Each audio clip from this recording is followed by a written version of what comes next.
মানে এইটো ৰাস্তা 8 লাখ টকাৰ ৰাস্তা বুলি কৈছে।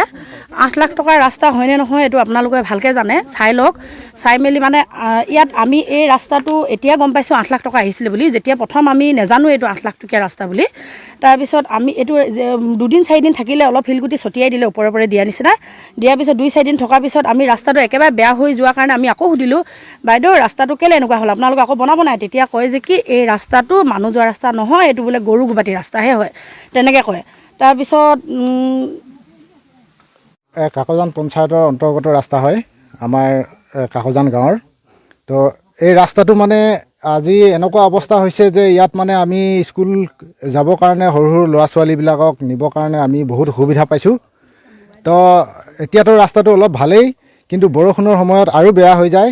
তাৰপিছত এইটো 8 লাখ টকাৰ চেংচন হৈছিলে বুলি আমি জানো। তাৰপিছত 8 লাখ টকাৰ চেংচন হোৱাৰ পিছত আজি এই ৰাস্তাটো এনেকুৱা অৱস্থা কিয় হ'ব লাগে? আজি ইয়াত 8 লাখ টকা চেংচন হোৱাৰ পিছতো যে ৰাস্তাটোত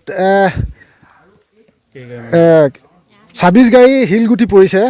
26 গাড়ী শিলগুটি পৰাৰ পিছত বাকী পইচাখিনি ক'লৈ গ'ল?